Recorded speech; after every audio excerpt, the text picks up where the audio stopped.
Hello and welcome to another episode of Old School AOT. In this episode, we'll be checking out another game, another oranos war, I believe, between Nemesis and Cyclone. So on Highland, a map which people don't really like and which really isn't played anymore. So let's check it out and let's see how it goes. I think this may have been played as part of a series with the other game on the channel of Nemesis versus Cyclone, but I'm not really sure. So it seemed like it from the forum, but I don't know for sure. So take that with a grain of salt. All right. So this map is always really weird, because you have these ponds in the middle, and where you end up ponding first, docking first, and where the bears are and stuff can really alter this matchup. Like you see the bear, that can really, if you get unlucky, that can really mess you up. So right here, Cyclone is being attacked by the bears, but he should be able to get away, and Cyclone's going for the dock right away, as is Nemesis. So it looks like they're both going to dock the same body of water, which is not that common, and that's going to lead to an interesting early situation, because there's only 6 fishing spots in there, so we'll probably see other docks going down. So Cyclone's is going down a bit early, which is definitely an advantage, although Nemesis dock is better defending the fish with arrows from Garrison. So, not a big deal either way. We'll have to see what happens with that. So, right here, once again opening with very similar builds, both building 2 ships from the dock right away. And right there, you see the advantage of Cyclone getting out. Up first, he will get his second dock, second boat out before Nemesis does, and therefore will control 2 fishing spots instead of 1. So that's, that just shows the power of getting there first and having those little advantages on your opponent. So really nice play. He avoids the pop cap, as is Nemesis. So very clean openings from both players so far. And this map can be a little difficult to play clean on. It's not an easy map at all. Again, which is part of the reason it was so hated.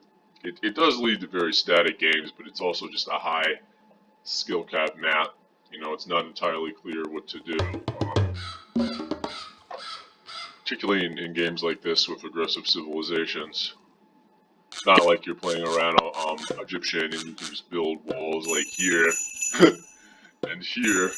And just go mythic off that and win.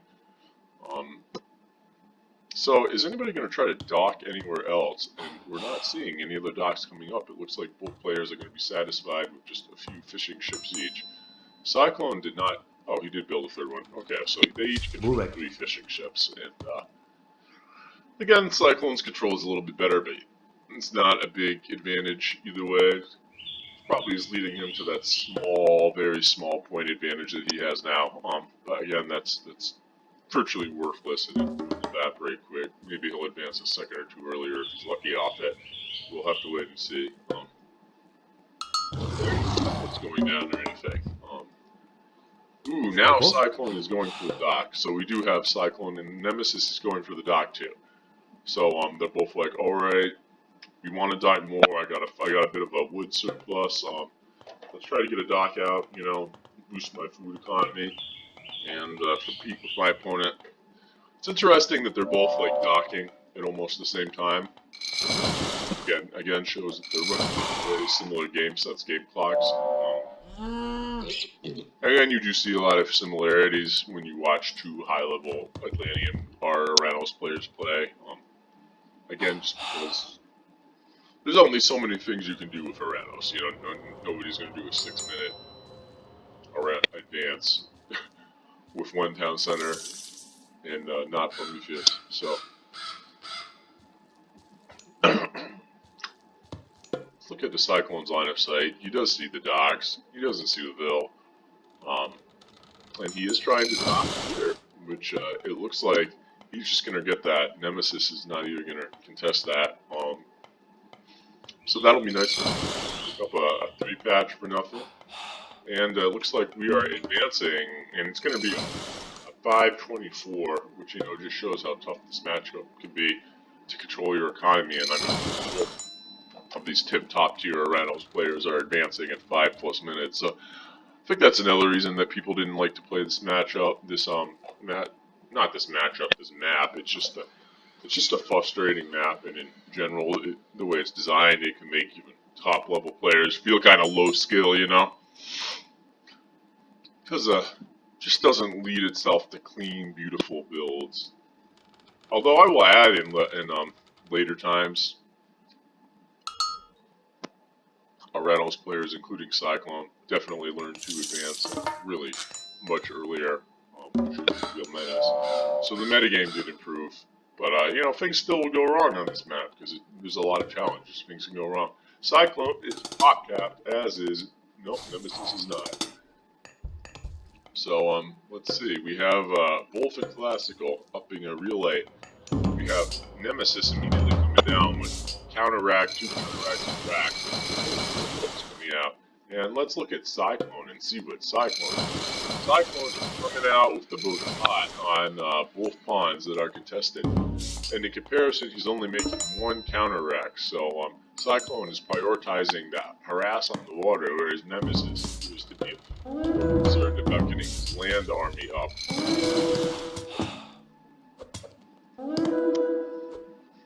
Right here, he is being harassed heavily on water, forced to garrison. Same with here, I believe.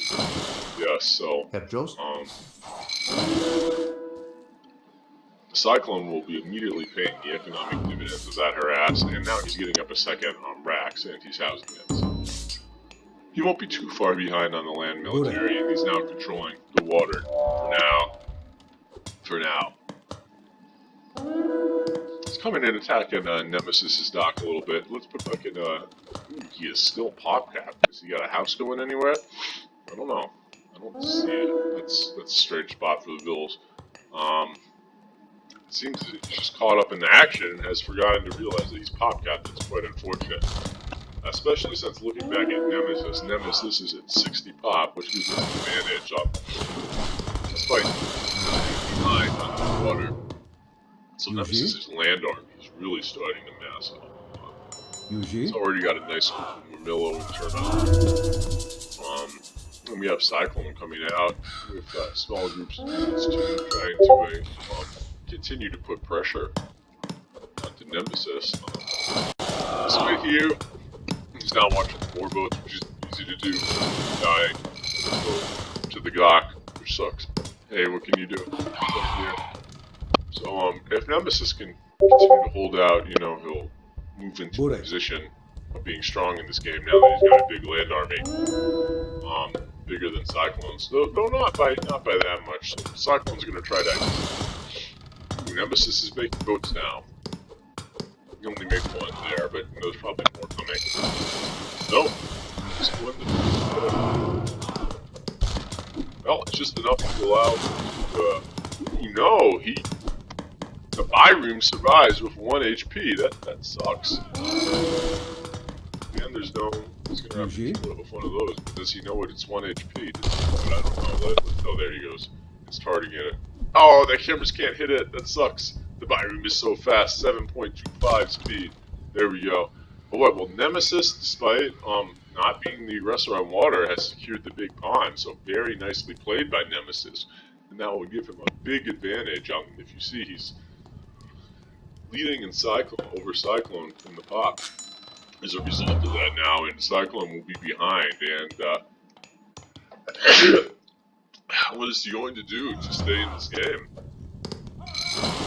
Looks like we're continuing to harass on water, which, you know, can't hurt for Cyclone. So Nemesis' army is coming around in here, and we are seeing the army to play. So he's going to try to complete conquest of the water now, and does Cyclone have the forces to contest this? He's going to try. He has a bunch of Catech Days 6. Don't really understand why. I'm not sure what they're great for in Oranos 4. I know they have a big bonus against Cairo Ballista, damage, but that's sort of irrelevant because they can't really catch him without winning this mace anyway. and they're useless against this army type, so I don't know. I guess Cyclone just needed a melee unit badly. So he popped him out. Herr Joes, Burek. Nemesis killed the dock there, and Cyclone's attempting to redock. So Nemesis is backing off, continuing to move out of the way. I'm retreating into his own territory. He's got like decent vision on the sort of sides of where Cyclone is, so he'll be able to see him expanding to the gold, such as right here. He sees what's going on. He does not see what's going on over here, unfortunately, but still it's good to see. Cyclone is reestablished in the small dock, the small water. Which is good that he's not just giving that up, considering he lost the So that's nice to see him moving out there. Nemesis has put a town center up, so he's moving into the lead. Is Cyclone building one?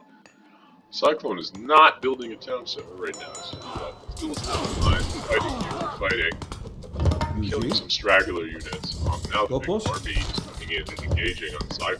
Cyclone units are a little out of place, but his boats will engage Nemesis' army, which is not great. You really shouldn't fight under 5-room fire.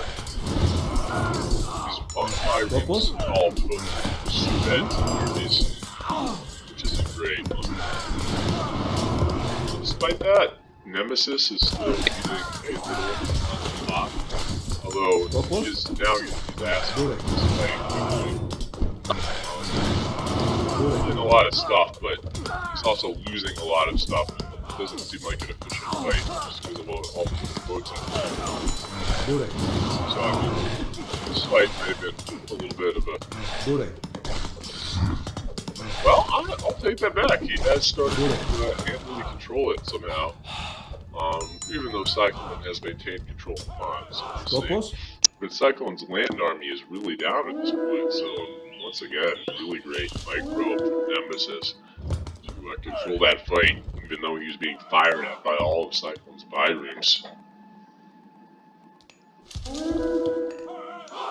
It's continuing to produce out of 3 military buildings plus the temple. What did you say about that? Let's see what the Cyclone. With the Cairo. Cyclone has produced additional military buildings to try to stay popped. He does have a lot of wood building. Might be nice to see a farm or something, but you know, he is on the back foot, so always easier said than done. Right now, Nemesis is flooding into Cyclone's base. A big population advantage, so this is very bad for Cyclone. He's trying to resist as best he can, but you know, he's taking damage. The thing in his favor though is he just does have a bunch of military buildings here. So if he could continue to you know, right here, this is definitely as opposed to Nemesis was being more cognizant. Simply tried to end it with a gold star. He has a military force to just come in right now.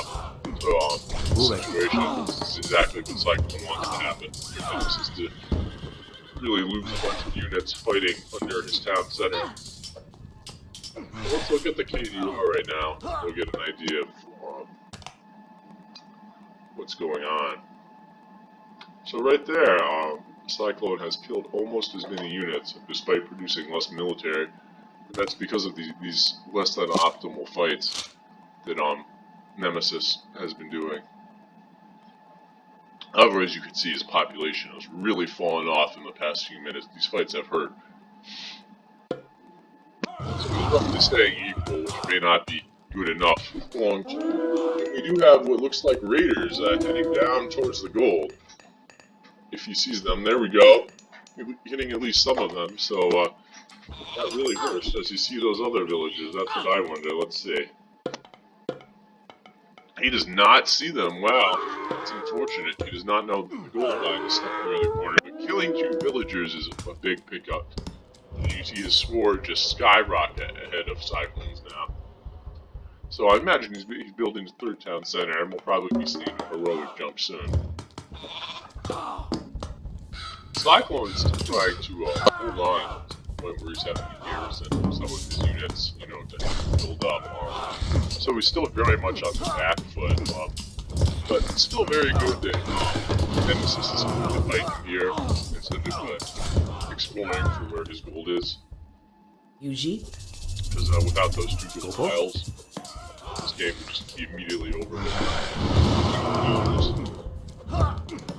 I think that will allow him to prevent Nemesis from really winning. Nemesis will have to back off and wait to try to push for the win.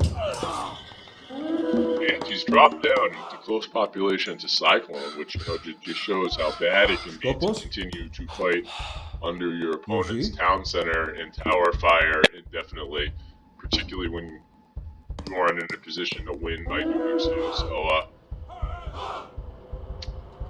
it's definitely a loss of quite a few units unnecessarily. Cyclone is very slightly ahead pop now. So he's immediately moving back out and immediately trying to capitalize on a small military advantage. However, Nemesis is now on the way to heroic Thea, so that's probably going to start causing Nemesis to pull ahead. We shall see. Cyclone has taken control of the middle waddle here after a long fight and producing a lot of warboats. So Nemesis will no longer be able to fish there. So right here we're having some containment going on here, a nice little fight. Nemesis is trying to contain from coming out. It's looking relatively equal, although I'd say with the Cairo Cyclone doing nice in this fight, but he's doing some work too. Now with the heroic coming out, it's going to be tough for Cyclone to contest. And we have I hear the Hesperides tree going down. Where is it? I'm not quite sure. It's going down here. So that's going to, I guess, reinforce the front line if necessary. And here we see an Arcus being built immediately. Great unit. Like sort of a better Toxote. Oh, give some more military buildings. More military buildings. Let's see these techs. Armory techs. Haven't really improved anything else other than farming. Cyclone has no upgrades at all.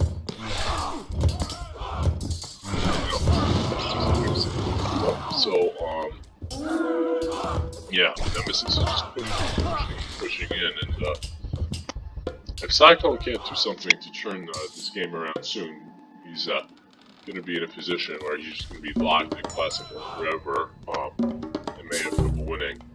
So he's finally building an economic unit at 17 minutes into the game. So maybe we'll see an economy tech going down. Well, it might be a little late now, particularly since Nemesis is coming in with these heroic units. These Canterai are pretty good against 2/3 of the units that Cyclone has, even unpatched.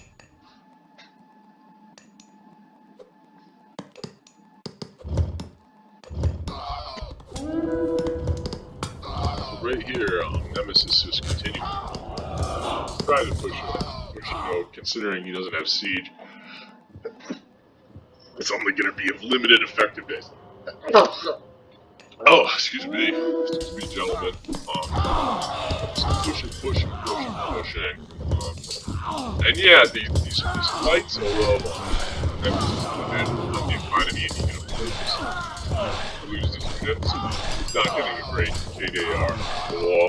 But hey, he's grinding his units down, so that's, that is a way to play. It's the general USS Grant style play style. Just bleed your units, but make your opponent bleed too. And if he's behind you, bleeding hurt him worse than you. That seems to be theory. And it seems to be very much working, as Nemesis is building up the resources necessary to fix them. And whereas Cyclone is very, very behind, and despite having despite having actually a better KDR than Nemesis, it's still not anywhere near enough. So Nemesis is still not looking build or anything. He's continuing to just pressure here, which, you know, it's almost the point of winning, I would say. Cyclone is definitely trying to pull out. He's doing a good job remaining pop, but how is he going to get this TC out here with all this army here? He probably isn't. And if Nemesis decides to build a palace there or something, or even take it for himself, I think something like that, he's just going to close.